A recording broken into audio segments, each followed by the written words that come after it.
दोस्तों, हमारे एक व्यूअर ने हमें कमेंट किया था और उन्होंने बताया था कि आप जितनी भी बुक समरीज अपलोड करते हो उनको हम पूरी तरह से पूरा लास्ट तक सुनते हैं और उन्होंने बहुत सारी चीज़ें हमको बताई भी जिसको उन्होंने हमारी बुक समरीज से सीखा है। तो दोस्तों नमस्कार, बुक रीडर यूट्यूब चैनल पर आप सभी का स्वागत है।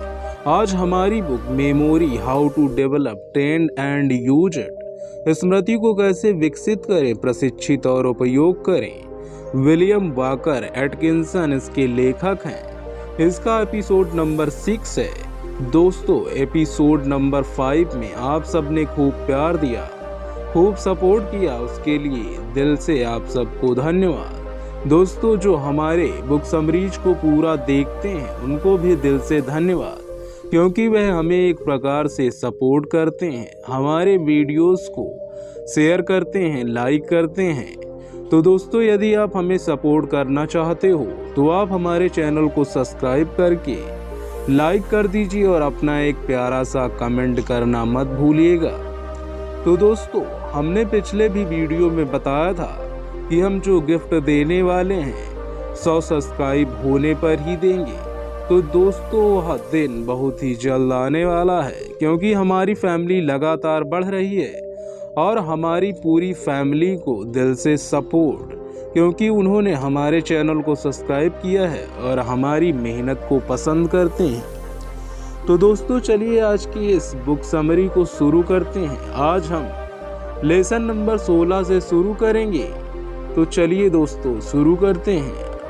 लेसन नंबर 16 जिसका नाम है घटनाएं कैसे याद रखें। मेमोरी का वह चरण जो रोज की जिंदगी की घटनाओं को रिकॉर्ड करता है और उन्हें संग्रहित करता है, वह जितना दिखता है उससे ज़्यादा महत्वपूर्ण है। अधिकतर लोगों को लगता है कि वह रोज की बिजनेस, व्यवसाय और सामाजिक जिंदगी की घटनाओं को अच्छी तरह याद रखते हैं और वे चकित हो जाते हैं अगर उन्हें बताया जाता है कि वे बहुत कम याद रखते हैं। इस बात को सिद्ध करने के लिए कि हम कितना कम याद रखते हैं, इस किताब को नीचे रखिए और इसी जगह पर और अपने मन को शांत कीजिए और पिछले सप्ताह के इसी दिन की घटनाओं को याद करने की कोशिश कीजिए।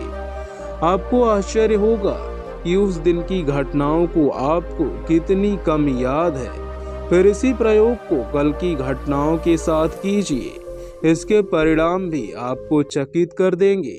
यह सही है कि अगर आपको किसी घटना को याद दिलाया जाए तो आप उसे याद करेंगे थोड़ा या ज़्यादा, लेकिन उसके आगे आपको कुछ याद नहीं आएगा। कल्पना कीजिए कि आपको कोर्ट में गवाही देने बुलाया जाए, बीते कल की घटनाओं के बारे में या पिछले सप्ताह की घटनाओं के बारे में, तो आपको अपनी स्थिति पता चल जाएगी। घटनाओं को याद न कर पाने का कारण है कि आपने उस घटनाओं को अपने अवचेतन मन में डालने की कोशिश नहीं की। आपने उन्हें ध्यान से गुजर जाने दिया। आप उन छोटी बातों को याद करने की इच्छा नहीं रखी और अपने उन्हें गायब हो जाने दिया। अतीत पर बेमतलब लटके रहने और पिछली घटनाओं को भविष्य में रेफरेंस के लिए जमा करने में फर्क होता है। हर दिन के रिकॉर्ड को बर्बाद होने देना वैसे ही है जैसे महत्वपूर्ण बिजनेस पेपरों को फाड़ना ताकि ऑफिस में थोड़ी जगह बन सके। इसकी सलाह नहीं दी जाती कि दिन की हर जरूरी घटना को मस्तिष्क में जमा किया जाए जब वह घटे, लेकिन यह काम करने का एक आसान तरीका है। अगर कोई इंसान इस दिशा में थोड़ा परेशानी उठाए, हर दिन घटी घटनाओं को दिन की समाप्ति पर एक बार याद जरूर करें। अगर आप हर शाम इस दिन घटी घटनाओं को मन में दोहराएंगे तो इस काम में लगे ध्यान से वे घटनाएं इस तरह से आपके दिमाग में बस जाएंगी कि वे आप आगे के लिए हमेशा उपलब्ध रहेंगी। यह भविष्य में रेफरेंस के लिए फाइलों को संग्रहित करने जैसा है। इस लाभ के अलावा ये पुनरावृत्तियाँ आपको कई जरूरी छोटी चीज़ों की भी याद दिलाएंगी जो आपके दिमाग से फिसल गई हैं क्योंकि किसी और चीज़ पर आपका ध्यान चला गया था। आप पाएंगे कि थोड़े से अभ्यास से आप दिन भर की घटनाओं को दोहरा सकेंगे, वह भी कम समय में और पूरे विस्तार के साथ। ऐसा लगता है कि मस्तिष्क जरूरत पर तुरंत प्रतिक्रिया करता है। यह प्रक्रिया मानसिक पाचन के जैसी है या मानसिक जुगाली जैसा है, ठीक वैसे ही जैसे कोई गाय पुराने चारे को मुंह में चबाती रहती है। यह चीज थोड़े अभ्यास के बाद आपकी दक्षता बन जाती है। थोड़ी सी मेहनत के बदले में यह आदत आपको लंबे समय तक फायदा पहुंचाएगी।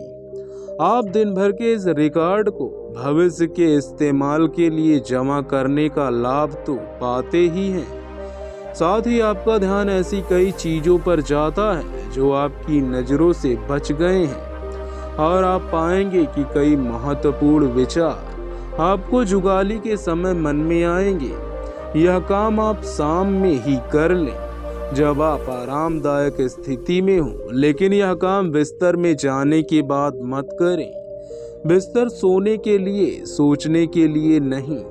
आप यह पाएंगे कि अवचेतन इस बात पर जगा रहेगा कि इसे बाद में दिन भर के रिकॉर्ड के लिए बुलाया जाएगा और इसीलिए वह दिन भर की घटनाओं को नोटिस करेगा ज्यादा वफादारी और सच्चाई के साथ। अवचेतन बुलाए जाने पर बड़ी तीव्रता से काम करता है। जब यह समझता है कि आज की जरूरत है, आप यह देखेंगे कि इस प्लान की सफलता इस बात पर निर्भर करती है कि जो ध्यान इस पर दिया जा रहा है वह दिन की भाग दौड़ में संभव नहीं है। धुंधले प्रभाव परीक्षण के लिए बुलाए जाते हैं और परीक्षण का ध्यान हर मामले में प्रभाव को गहरा बनाता है ताकि यह बाद में पैदा किया जा सके। एक वाक्य में यह दिन के धुंधले प्रभाव को गहरा करना है। थर्लो वीड, जो कि 19वीं सदी के प्रसिद्ध नेता थे, अपनी यादों में इस तरीके की क्षमता की वकालत करते हैं। उनका प्लान हमारे प्लान से थोड़ा अलग था, लेकिन आप देखेंगे कि इसमें भी वही सिद्धांत काम करते हैं, वही मनोवैज्ञानिक काम करते हैं। मिस्टर वीड कहते हैं, मेरी कई दोस्तों को लगता है कि मैं नेता बनाने के लिए बना हूँ, लेकिन मुझ में एक कमी थी, मेरे मेमोरी कमजोर थी। मैं कुछ भी याद नहीं रख सकता था।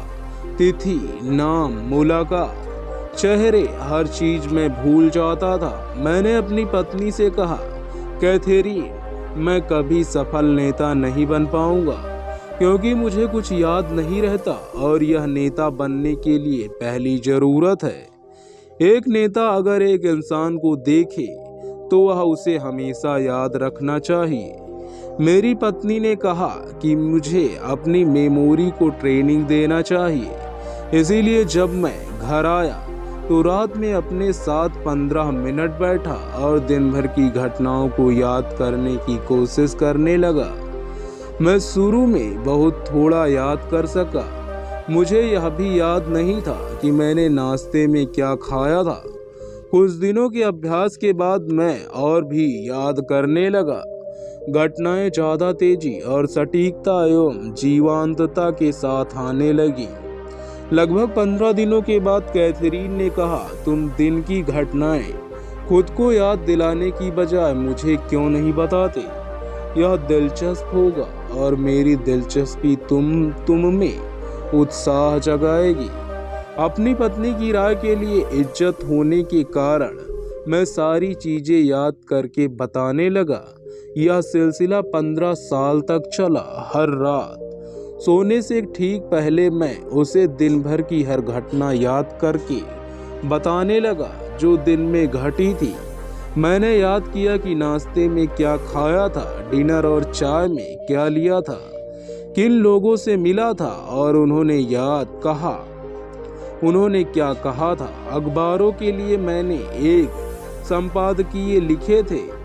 और उनका संक्षिप्त रूप भी बताया। मैंने बताया कि मैंने कौन से पत्र पढ़े और भेजे थे, कौन सी भाषा मैंने इस्तेमाल की थी, जितना ज़्यादा हो सके, कब मैं चला गया या गाड़ी पर गया था। मैंने हर चीज़ बताई जो मेरे अवलोकन में आई। मैंने पाया कि हर साल मैं अपनी बातें और बेहतर ढंग से बता पाता था और यह अभ्यास बेकार होने की बजाय दिलचस्प हो गया और मुझे दिन के अंत में इसे करने में काफ़ी आनंद आने लगा। मैं अपनी अद्भुत क्षमता के लिए इस अनुशासन पर निर्भर हूँ और मैं इस अभ्यास की अनुशंसा उन सभी लोगों के लिए करता हूँ जो तथ्य याद करना चाहते हैं, लोगों को प्रभावित करना चाहते हैं। ध्यान दीजिए कि थर्लो वीड ने सिर्फ घटनाओं को याद करने का तरीका नहीं दिया, बल्कि एक रास्ता भी बताया जिससे मेमोरी का सारा क्षेत्र विकसित किया जा सकता है। घटनाओं की पुनरावृत्ति करना और उन्हें बताना भविष्य में चीजों को देखने की क्षमता, ध्यान देने और बोध पैदा करने को तीव्र बनाता है।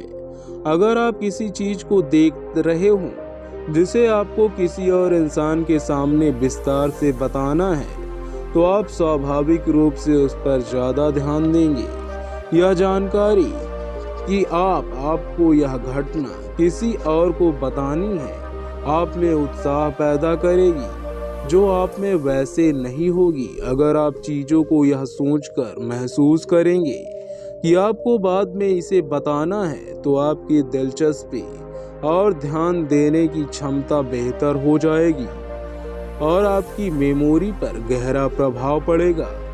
इस मामले में देखने और सुनने का आपके लिए मतलब है और एक लक्ष्य है। इसके अलावा यह पुनरावृत्ति की आदत दिमाग में एक अच्छी आदत डालती है। अगर आप घटनाओं को किसी और इंसान को नहीं बताना चाहते, तो शाम में खुद को बताएं। यह भूमिका खुद निभाइए। मेमोरी का एक जरूरी रहस्य इस पाठ में छिपा है, अगर आप इसे इस्तेमाल करने लायक होशियार हैं। कुछ लोग एक डायरी रखना लाभकारी समझते हैं जिसमें दिल की घटनाओं का उल्लेख कर सकें। वे मिस्टर वीड की तरह की दिन की घटनाओं का उल्लेख कर रहे हैं, लेकिन लिखने की प्रक्रिया से इसे मजबूत बना रहे हैं। इस लेसन का मुख्य बिंदु, अगर आप हर शाम उस दिन घटी घटनाओं को मन में दोहराएंगे, तो एक काम में लगे ध्यान से वे घटनाएं इस तरह से आपके दिमाग में बस जाएंगी कि वे आगे के लिए हमेशा उपलब्ध रहेंगी। घटनाओं की पुनरावृत्ति करना और उन्हें बताना भविष्य में चीजों को देखने की क्षमता, ध्यान देने और बोध पैदा करने को तीव्र बनाता है। कुछ लोग एक डायरी रखना लाभकारी समझते हैं जिसमें दिल की घटनाओं का उल्लेख कर सकें। यह मेमोरी विकसित करने का एक और औजार प्रदान करेगा। दोस्तों, यह था 16वां लेसन। इसको हमने पूरा कर लिया है। अब हम चलते हैं 17वें लेसन की तरफ। यदि आप यहाँ तक आ गए हो तो इस चैनल को सब्सक्राइब जरूर कर लीजिएगा, क्योंकि आप सफल होना चाहते हो, ये तो मुझको पता ही है। तो चलिए दोस्तों, 17वां लेसन शुरू करते हैं, जिसका नाम है तथ्यों को कैसे याद करें। मेमोरी के इस चरण में तथ्य का इस्तेमाल जानकारी के प्राप्त हिस्से के लिए किया गया है, न कि किसी घटना आदि के संदर्भ में। इस कारण तथ्यों की मेमोरी किसी वस्तु विशेष से संबंधित जानकारी की चीजों को जमा करने और संग्रह करने की क्षमता है। अगर हम घोड़े का विषय सोच रहे हैं, जिन तथ्यों को हम याद करना चाहते हैं वे घोड़े से संबंधित जानकारी और सूचना की वस्तुएं हैं जिसे हमने अनुभव के दौरान प्राप्त किया है।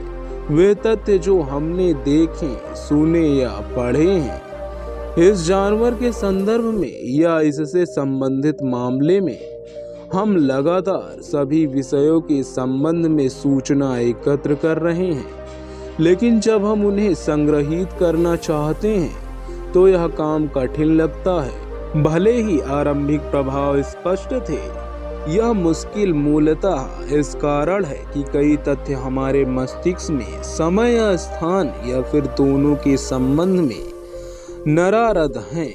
दूसरे शब्दों में, हमने अपनी सूचनाओं के अंशों को ठीक से वर्गीकृत या उनको इंडेक्स नहीं किया है। यह परेशानी उस बिजनेस मैनेजर की तरह है जो सारे कागज एक ही दराज में रखता है और उनमें कोई इंडेक्स या क्रम नहीं होता।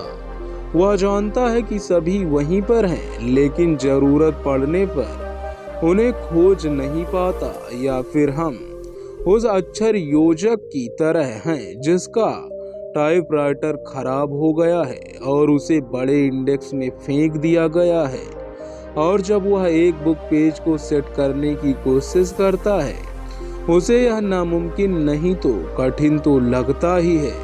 जबकि अगर हर अक्षर सही बॉक्स में होते तो वह थोड़े समय में पेज को सेट कर देता। विचार के संपूर्ण विषय में संबंध से संगति का मामला सबसे जरूरी चीजों में से एक है, और सही एवं सक्षम सोचने की क्षमता इस पर पूरी तरह निर्भर करती है। यह काफी नहीं है कि हम एक चीज को जानें, हमें यह भी पता होना चाहिए कि यह कहाँ मिलेगी। एक पुरानी कहावत है, कानून जानना काफी नहीं है, यह जानना जरूरी है कि वह कहाँ मिलेगा। हमें संगतियों पर थोड़ा ही नियंत्रण है जो समय और स्थान की समीपता से बनता है। वे संयोजित होते हैं और इस बात पर निर्भर करते हैं कि मन में वस्तुओं के किस क्रम में आते हैं। दूसरी तरफ संगति द्वारा समानता हमारे प्रभाव के अंदर होती है, क्योंकि हम काफी हद तक संगति के विषयों को चुनते हैं और उन्हें दिमाग में एक साथ लाते हैं। हमें सावधान होना चाहिए कि हम केवल उन्हीं चीजों को संगति में बिठाएं जिन्हें हम संगति में बैठाकर याद करना चाहते हैं, और वे संगतियां मौलिक और आवश्यक आधार पर होनी चाहिए, न कि सतही और थोथले संबंधों पर। जब चीजें आवश्यक गुणों के बजाय संयोगिक चीजों पर संगत होती हैं, मौलिक गुणों के बजाय सतही चीजों पर संगत होती हैं, वे जरूरत पड़ने पर उपलब्ध नहीं होती और कोई काम नहीं आएंगी। जब हम किसी नई चीज को मन की किसी चीज से संबंधित करते हैं तो इसे विचार के ताने बाने में सही जगह देते हैं। समानता से संगति के तरीकों से हम कल्पना करते हैं मानो वे अलग अलग गठरियां हों, लेकिन यह बहुत जरूरी है कि हर गठरी की कल्पना एक समान हो। एक अलग तथ्य जिसे आप जरूरत पड़ने पर इस्तेमाल करने के लिए संग्रहित करना चाहते हैं, उसके लिए सही संगतियां पाने का सबसे अच्छा तरीका है कि आप कोई उपयोगी सूचना या जानकारी का अंश हासिल करें जो बाद में काम आ सकती है, और इसका तथा इसके संबंधों का आकलन करें। यह आपसे सवाल पूछकर किया जा सकता है। जो भी चीज आप इससे संगत करते हैं वह एक और क्रॉस इंडेक्स होता है जिसे आप जरूरत पड़ने पर पा सकते हैं। सारी निजी कोशिश सवाल पूछने और उत्तर पाने के सिद्धांत में बसती हैं। इसी तरीके से सुकरात और प्लेटो अपने छात्रों को ज्ञान देते थे, खाली स्थानों को भरते थे और उनकी जानकारी में नए तथ्य जोड़ते थे। जब आप किसी तथ्य पर सोच रहे हों तो ये प्रश्न पूछें। नंबर 1, यहाँ कहाँ से आया? यह कहाँ से आया या शुरू हुआ? नंबर 2, यह कैसे पैदा हुआ? नंबर 3, इसका क्या इतिहास है? नंबर 4, इसके क्या गुण और लक्षण हैं? नंबर 5, मैं इससे कौन सी चीजें संगति में देखता हूँ? नंबर 6, यह कैसा है? नंबर 7, यह किस काम के लिए अच्छा है? इसका कैसे इस्तेमाल हो सकता है? इसके साथ मैं क्या कर सकता हूँ? नंबर आ, यह क्या सिद्ध करता है? इससे क्या परिणाम निकाला जा सकता है? नंबर 9, इसके क्या सहज परिणाम हैं? इसके क्या कारण होते हैं?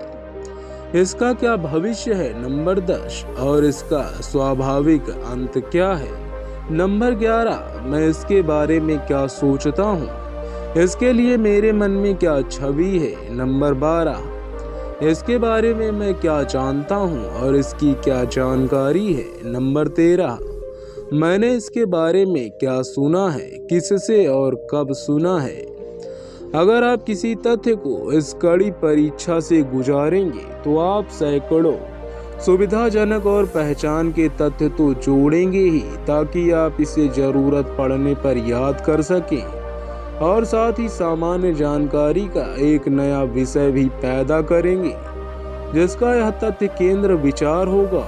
आप एक तथ्य से जितने ज्यादा तथ्य जोड़ सकेंगे, आपके पास तथ्यों के लगाने के लिए उतनी ही ज्यादा कीलें होंगी। आपके पास उस तथ्य को चेतना के ताल में खींचने के लिए उतने ढीले छोर होंगे।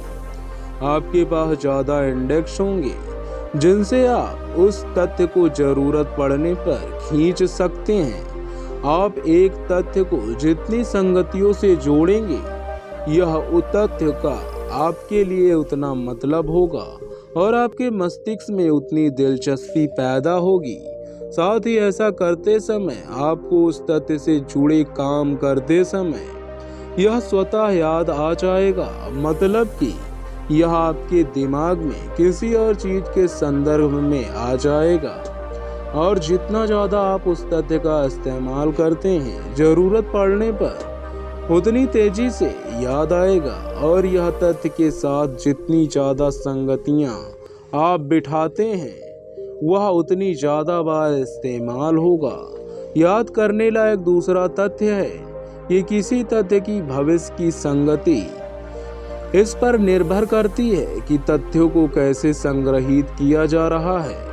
अगर आप किसी तथ्य को भविष्य में इस्तेमाल करने के लिए संग्रहित कर रहे हों, तो आप इसे मन की सबसे बड़ी अच्छी जगह में रखना चाहेंगे। इसे उस चीज के साथ रखें जिसके यह सबसे नजदीक है या जिसके साथ सबसे परिचित संबंध हो।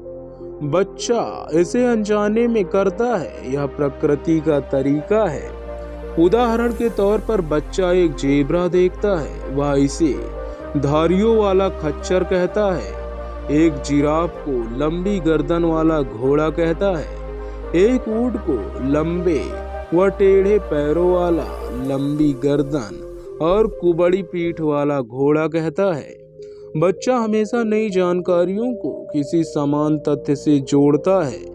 कई बार परिणाम चकित करने वाले होते हैं, लेकिन बच्चा इसे याद रखता है। बड़ा बच्चा भी मेमोरी के ऐसे समान जोड़ने वाले लिंक को बनाकर अच्छा करेगा। नई चीजों को पुरानी परिचित चीज से जोड़ेगा। यह आसान है जब इसकी आदत डाल लेते हैं।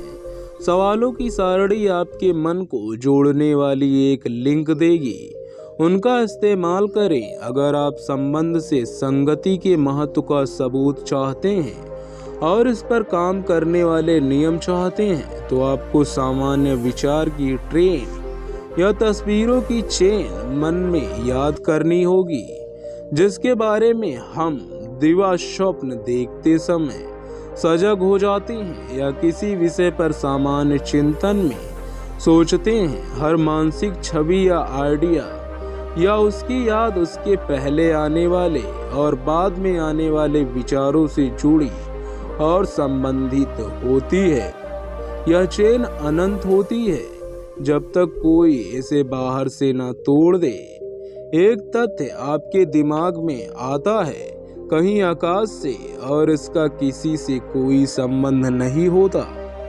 ऐसे मामलों में आप पाएंगे कि ऐसा होता है क्योंकि आपने अपने अवचेतन मस्तिष्क को किसी समस्या पर काम करने के लिए तैयार किया था, या याद का हिस्सा और वह फ्लैश देर से आया परिणाम भी यह वह तथ्य आपके दिमाग में आया क्योंकि यह किसी और तथ्य से जुड़ा हुआ था जो किसी पुराने तथ्य से आया, और ऐसा लगातार होता आया।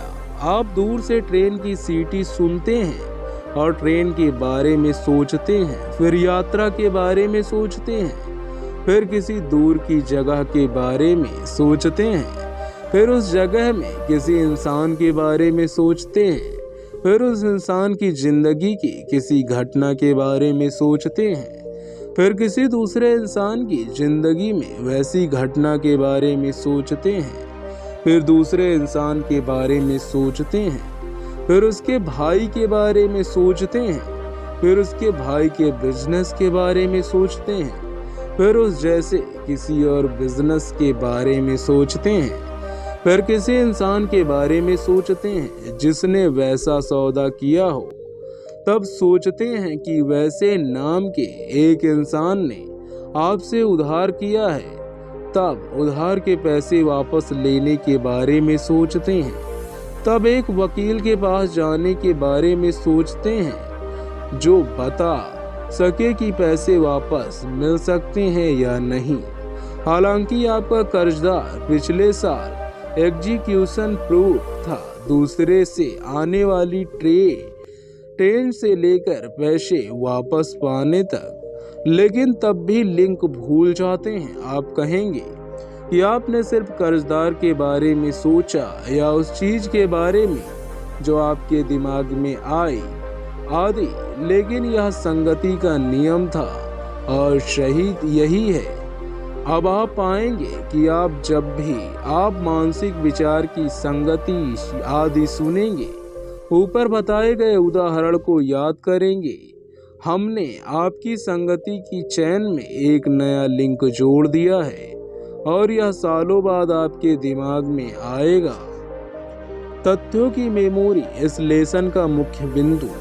तथ्यों की मेमोरी किसी वस्तु विशेष से संबंधित जानकारी की चीजों को जमा करने और संग्रह करने की क्षमता है। जब हम किसी नई चीज को मन की किसी चीज से संबंधित करते हैं तो इसे विचार के ताने बाने में सही जगह देते हैं। समानता से संगति के तरीकों से हम विचार को बांधते हैं, मानो वे अलग अलग गठरियां हों, लेकिन यह बहुत जरूरी है कि हर गठरी के विचार एक समान हो। एक अलग तथ्य जिसे आप जरूरत पड़ने पर इस्तेमाल करने के लिए संग्रहित करना चाहते हैं, उसके लिए सही संगतियां पाने का सबसे अच्छा तरीका है कि आप कोई उपयोगी सूचना या जानकारी का अंश हासिल करें जो बाद में काम आ सकती है और इसका तथा इसके संबंधों का आकलन करें। यह अपने आप से सवाल पूछकर किया जा सकता है। कोई भी चीज आप इसमें संगत करते हैं वह एक और क्रॉस इंडेक्स होता है जिसे आप जरूरत पड़ने पर पा सकते हैं। एक तथ्य के बारे में जितना हो सके उतने तथ्य सीख सकें। एक तथ्य के साथ जितनी ज़्यादा संगतियां आप बिठाते हैं वह उतनी ज़्यादा बार इस्तेमाल होगा। हर मानसिक छवि या विचार या उसकी याद उसके पहले आने वाले और बाद में आने वाले विचार से जुड़ी और संबंधित होती है। यह चेन अनंत होती है जब तक कोई इसे बाहर से न तोड़ दे। एक तथ्य आपके दिमाग में आता है कहीं आकाश में और इसका किसी से कोई संबंध नहीं होता। ऐसे मामलों में आप पाएंगे कि ऐसा होता है क्योंकि आपने अपने अवचेतन मस्तिष्क को किसी समस्या पर काम करने के लिए तैयार किया था या याद का हिस्सा और वह फ्लैश देर से आया। परिणाम थी या वह तथ्य आपके दिमाग में आया क्योंकि यह किसी और तथ्य से जुड़ा हुआ था जो किसी पुराने तथ्य से आया और ऐसा लगातार होता आया। तो दोस्तों यह था 17वां लेसन। अब शुरू करते हैं 18वें लेसन को जिसका नाम है शब्दों आदि को कैसे याद करें। यह बहुत ही इम्पोर्टेंट लेसन है दोस्तों, इसको पूरा जरूर सुनिएगा। पिछले एक अध्याय में कई ऐसे लोगों के उदाहरण दिए गए थे जिनकी शब्दों, वाक्यों आदि की मेमोरी काफी अच्छी थी। इतिहास ऐसे उदाहरणों से भरा पड़ा है। आधुनिक लोग इस मामले में प्राचीन लोगों से काफी पीछे हैं, शायद इसीलिए कि आज के जमाने में मेमोरी की वैसी असाधारण क्षमता की जरूरत नहीं है जैसी पहले हुआ करती थी। प्राचीन लोगों में जब छपाई उपलब्ध नहीं थी और पांडुलिपियां दुर्लभ थी, यह एक सामान्य परंपरा थी कि लोग अपने धार्मिक ग्रंथों को ज़बानी याद कर लेते थे। हिंदुओं के पवित्र ग्रंथ इसी तरह स्थानांतरित किए गए और ऐसा होना हिब्रू में भी सामान्य था कि वे मूसा और पैगंबर की किताबें पूरी तरह याद कर लेते थे। आज भी श्रद्धावान मुसलमानों को पूरी कुरान याद कराई जाती है। इन पवित्र किताबों को याद करना और समय पड़ने पर बोल देना एक कृत्रिम तरीके के बजाय प्राकृतिक तरीके से सिखाया जा सकता है। शब्दों, वाक्यों और छंदों को याद करने का प्राकृतिक तरीका आसान नहीं है। यह एक ऐसा सिस्टम है जो लगातार श्रम और पुनरावृत्ति से ही सीखा जा सकता है। आपको शुरुआत में शुरू करना होगा और धीरे धीरे आगे बढ़ना होगा, लेकिन इस काम का परिणाम उनको चकित कर देगा जो ऐसे नहीं जानते। यह वही ठीक तरीका है जिससे हिंदू, हिब्रू, मुस्लिम, नोर्समेन और बाकी नस्लों के पवित्र किताबों के हजारों छंदों और सैकड़ों पाठों को याद किया। यह सफल अभिनेता, लोकप्रिय वक्ता और उन संभाषकों द्वारा याद करने के लिए इस्तेमाल किया जाता है ताकि वे अचानक भाषण और आंसू प्रवचन दे सके। याद करने का प्राकृतिक सिस्टम उसी सिद्धांत पर आधारित है जो इस किताब में पहले दिया गया है और जिससे हर बच्चा वर्णमाला और पहाड़े सीखता है। साथ ही वह पाठ भी सीखता है जिससे वह अपने माता पिता का मनोरंजन और परिवार के दोस्तों को बोर करता है।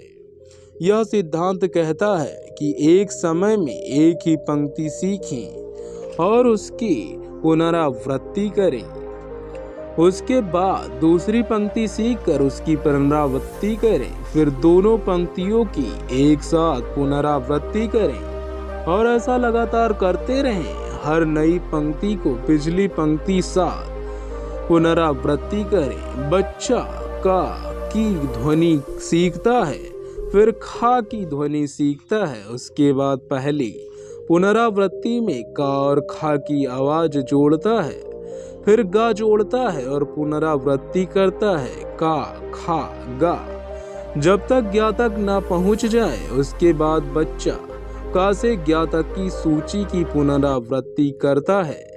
पहाड़े की शुरुआत 2 गुणे 1 होता है, 2 से होती है तथा 2 गुणे 2 4 होता है और ऐसे आगे बढ़ता जाता है तब तक जब तक कि 2 का पहाड़ा खत्म होकर 3 से न शुरू हो जाए।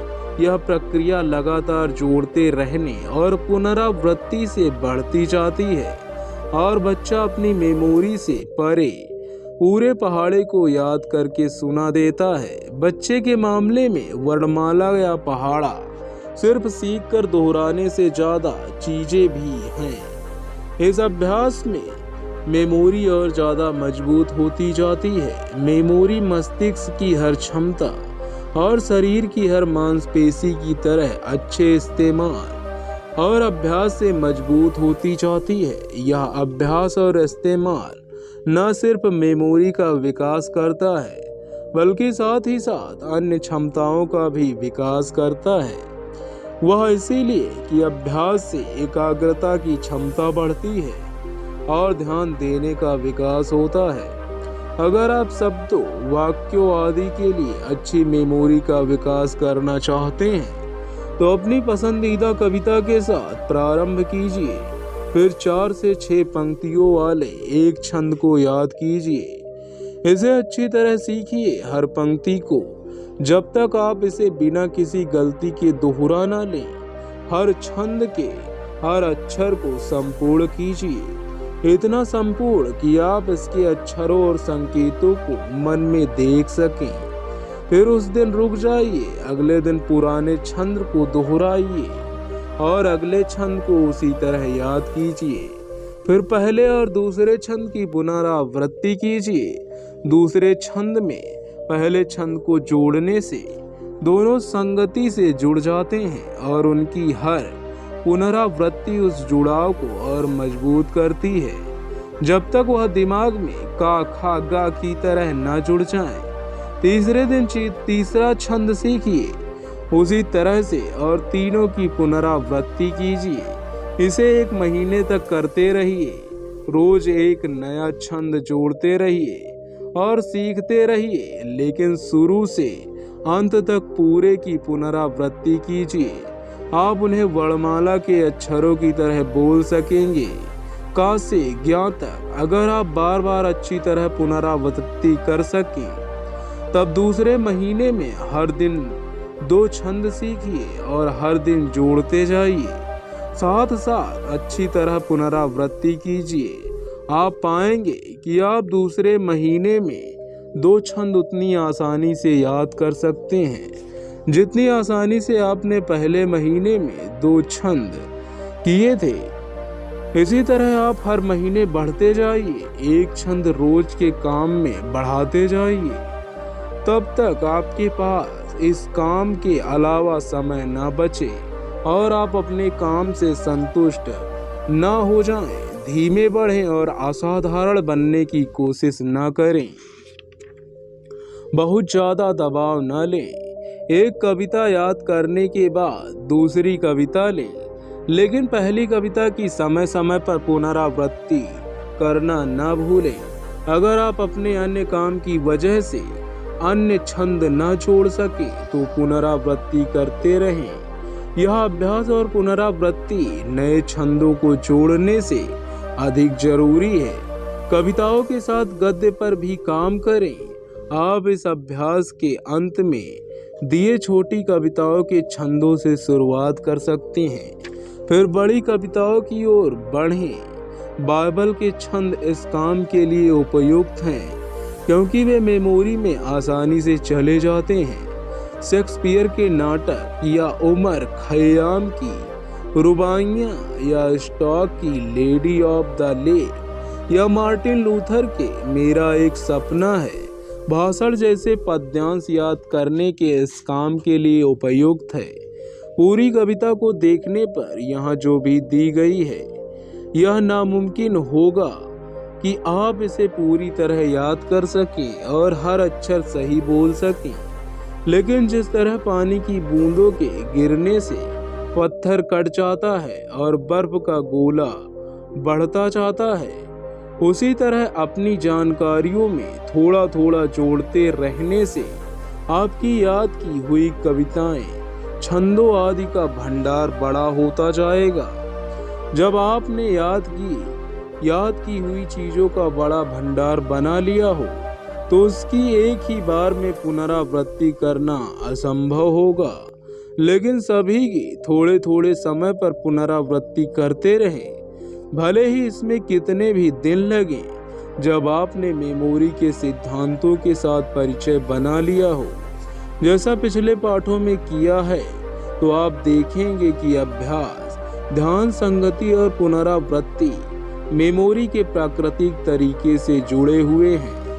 हर छंद को याद करने के लिए ध्यान देना चाहिए। पुराने और नए छंदों में संगति होनी चाहिए और पुनरावृत्ति में दोहराना जरूरी है, जिसके कारण हर बार दोहराते समय आपकी मेमोरी और गहरी होती जाती है। साथ ही ध्यान का सिद्धांत काम करने लगता है, धीरे धीरे तरक्की होती है और जो चीज पहले नामुमकिन लगती थी वह संभव होने लगती है। यह काम खेल जैसा लगने लगता है, जिससे आनंद आता है। ये जुड़े हुए सिद्धांत इस तरीके को आदर्श बनाते हैं और यह नहीं सोचा जाना चाहिए कि पहले लोगों को इसकी जानकारी नहीं थी। मेमोरी के अनुशासन को शुरू करने के लिए कुछ कविताएं। संपादक ने इन कविताओं को चुना है क्योंकि इन्हें याद करना आसान है और ये प्रेरणाप्रद हैं और ये आपको प्रेरित भी करेंगी। हेनरी वर्ड्सवर्थ लॉन्गफेलो 1807 में इनका जन्म हुआ था, 1882 में इनका निधन हुआ था। इनकी ही यह कविताएं हैं। जिंदगी का गीत। मत बताओ दुखी शब्दों में, जीवन एक खोखला सपना है। मर गई वह आत्मा जो सोती है, वह सच नहीं जो दिखता है। जीवन है सच, जीवन है सच्चा, कब्र इसका लक्ष्य नहीं है। मिट्टी से आए जाओगे मिट्टी में, आत्मा के बारे में यह बात नहीं है। न खुशी न ही दुख है हमारे जीवन का मार्ग। कर्म करो ताकि आने वाला कल पाए हमें आज से आगे। कला दीर्घायु है, समय भंगुर है और हमारे दिल जिसमें है साहस और बल। लेकिन बजते हैं भीगे ड्रम की बाती, जा रहे हैं कब्र की ओर हर पल। दुनिया के महासंग्राम में, जीवन के इस पड़ाव में, ना बनो तुम एक मूर्ख मवेशी, नायक बनो इस संघर्ष में। भविष्य पर ना करो भरोसा, दिखे वह कितना भी मधुर। अतीत को दम तोड़ देने दो, वर्तमान में करो अपना कर्म। दिल और ईश्वर पर भरोसा रखो। महान लोगों का जीवन याद दिलाता है, हम बता सकते हैं अपना जीवन महान। हम बना सकते हैं अपना जीवन महान और छोड़ सकते हैं अपने बाद समय की रेत पर अपने निशान। पैरों के निशान जिसे दूसरा देखे, जीवन के सागर की यात्रा में। भले ही टूटी हुकी हो, जिसकी डीड टूट चुकी हो, जिसकी हिम्मत जोश दे फिर से उसके दिल में। उठो और करो काम, हर स्थिति में अपने दिल से। सफलता पाओ, लगे रहो तुम, करो श्रम न पीछे हटो प्रतीक्षा से।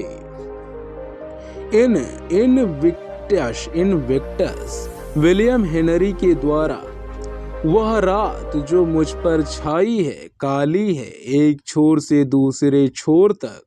मैं शुक्रिया करता हूँ उन देवों का, अपनी आत्मा से पुरजोर। परिस्थितियों की मजबूत जकड़ में मैं कभी नहीं रोया, चिल्लाया अवसरों की गहरी चोटों में। मेरा रक्त रंजित सिर कभी नहीं झुका। दुख और आंसुओं के आगे खौफ का एक मंजर है बड़ा, लेकिन वर्षों के दुखों में मेरा दिल कभी नहीं डरा। दरवाजा भले ही सकरा हो, आज्ञा पत्र में सजाओ का हो बयान। मैं हूँ अपने भाग्य का मालिक, अपनी आत्मा का मैं हूँ कप्तान। इस लेसन का मुख्य बिंदु याद करने का प्राकृतिक सिस्टम उस सिद्धांत पर आधारित है जो कहता है कि एक समय में एक ही पंक्ति सीखें और उसकी पुनरावृत्ति करें, उसके बाद दूसरी पंक्ति सीखकर उसकी पुनरावृत्ति करें, फिर दोनों पंक्तियों की एक साथ पुनरावृत्ति करें और ऐसा करते रहें। हर नई पंक्ति की पुराने के साथ पुनरावृत्ति करें। अगर आप शब्दों, वाक्यों आदि के लिए अच्छे मेमोरी का विकास करना चाहते हैं तो अपनी पसंदीदा कविता के साथ प्रारंभ कीजिए, फिर 4 से 6 पंक्तियां वाले एक छंद को याद कीजिए। इसे अच्छी तरह सीखिए। हर पंक्ति को जब तक आप इसे बिना किसी गलती के दोहरा ना लें, शुरू से अंत तक पूरे की पुनरावृत्ति कीजिए। आप उन्हें वर्णमाला के अक्षरों की तरह बोल सकेंगे। का से ज्ञा तक अगर आप बार बार अच्छी तरह पुनरावृत्ति कर सकें। दोस्तों, इस बुक समरी के लास्ट में एक महत्वपूर्ण बात आप सभी को बताना चाहता हूँ। दोस्तों, इस बुक में 2 पार्ट हैं, जिसमें पहले पार्ट में 20 लेसन है और दूसरे पार्ट में शायद 12 लेसन है।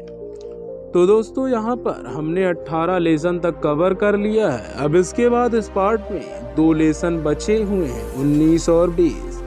जिसमें से 20वां लेसन सामान्य निर्देश है। तो दोस्तों आज था एपिसोड नंबर 6। कल हम 19-20 और अगले दूसरे पार्ट का पहला लेसन भी कवर करेंगे। तो दोस्तों यदि आपने अभी तक चैनल को सब्सक्राइब नहीं किया है तो सब्सक्राइब कर लें, क्योंकि उससे हमें सपोर्ट मिलेगा। और आप यदि यहाँ तक आ गए हो तो उसके लिए आप सबका दिल से धन्यवाद, क्योंकि आप सब हमको बिना कहे हुए सपोर्ट करते हो। तो दोस्तों हमें इजाज़त दें, मिलते हैं एपिसोड नंबर 7 में। आज का एपिसोड नंबर 6 है। धन्यवाद दोस्तों।